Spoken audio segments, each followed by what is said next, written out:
សួស្តីបងប្អូនទាំងអស់គ្នាស្វាគមន៍មកកាន់កម្មវិធីព័ត៌មានអន្តរជាតិនៅថ្ងៃច័ន្ទទី2 ខែមិថុនាឆ្នាំ2025ម៉ោង 1:05 នាទីរសៀលបូក07ថ្ងៃនេះយើងនឹងផតលើព័ត៌មានសំខាន់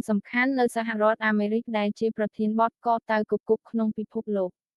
ព័ត៌មានទាំងនេះនឹងបង្ហាញពីស្ថានភាពថ្មីៗដែលមានឥទ្ធិពលលើសេដ្ឋកិច្ចនយោបាយនិងសង្គមអន្តរជាតិព័ត៌មានសំខាន់បំផុតនៅអាមេរិកនៅថ្ងៃនេះបញ្ហាដែលទាក់ទងនឹងនយោបាយពាណិជ្ជកម្មនិងអន្តរប្រវេសន៍កំពុងទាក់អារម្មណ៍យ៉ាងខ្លាំង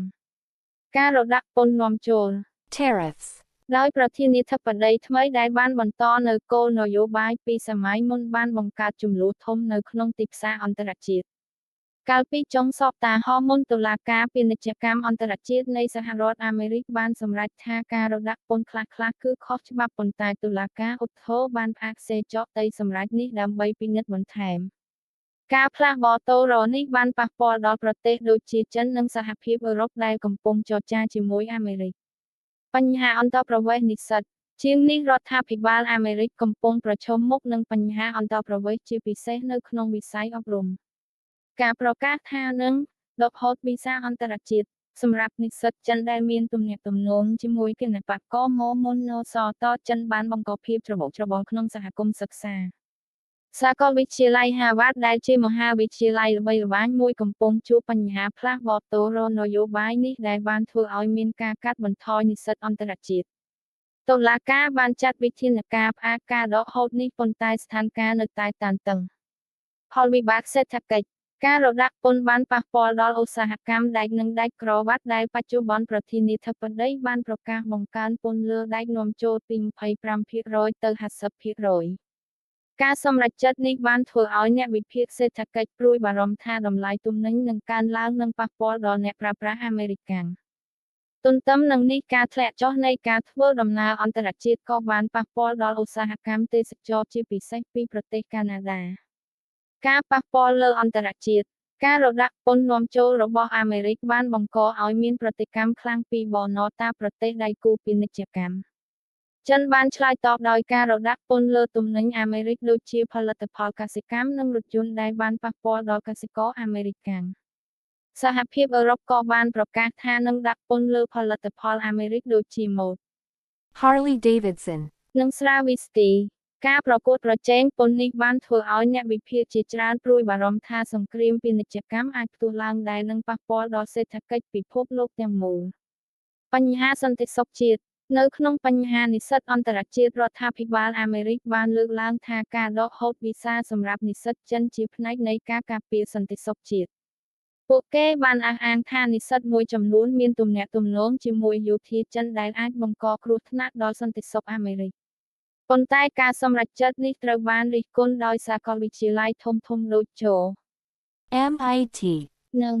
Stanford ដែលបាននិយាយថាវាបានបំផ្លាញដល់ការច្នៃប្រឌិតនិងការផ្លាស់ប្តូរចំណេះដឹងអន្តរជាតិ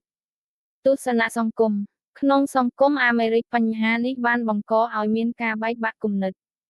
អ្នកគាំទ្រគោលនយោបាយនេះជឿថាវាជួយការពារសន្តិសុខជាតិនិងការងារសម្រាប់ជនជាតិអាមេរិកប៉ុន្តែអ្នកប្រឆាំងជាច្រើនបានលើកឡើងថាការរដាក់ពន្ធនឹងធ្វើឲ្យតម្លៃទំនិញកើនឡើងហើយការដកហូតវីសានិស្សិតអន្តរជាតិបានប៉ះពាល់ដល់កេរ្តិ៍ឈ្មោះរបស់អាមេរិកជាមជ្ឈមណ្ឌលអប់រំពិភពលោកទស្សនៈអន្តរជាតិនៅក្នុងប្រទេសកម្ពុជាការផ្លាស់ប្តូរនេះក៏មានឥទ្ធិពលដែរទំនិញនាំចូលពីអាមេរិកដូចជាគ្រឿងបរិក្ខារបច្ចេកវិទ្យាអាចនឹងមានតម្លៃថ្លៃជាងមុនដែលប៉ះពាល់ដល់អាជីវកម្មខ្នាតតូចទន្ទឹមនឹងនេះនិស្សិតខ្មែរដែលចង់សិក្សានៅអាមេរិកក៏កំពុងមានការព្រួយបារម្ភអំពីគោលនយោបាយវីសាថ្មី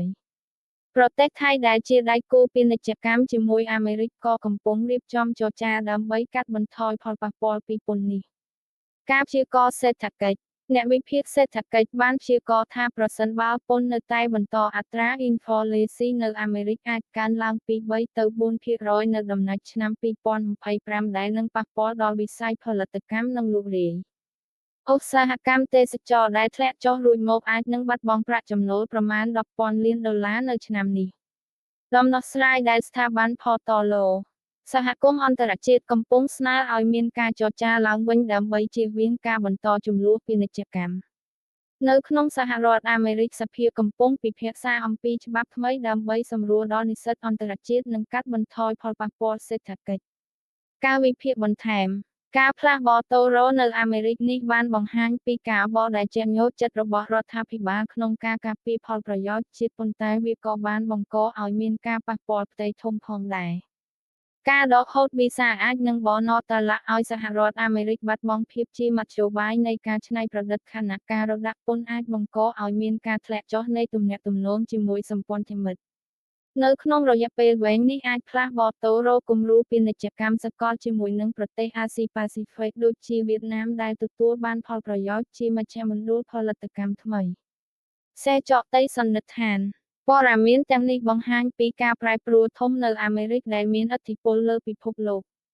ពីនយោបាយពាណិជ្ជកម្មទៅបញ្ហាអប់រំនិងសេដ្ឋកិច្ចស្ថានភាពនេះតម្រូវឲ្យមានការចាត់វិធានការដ៏ឆ្លាតវៃ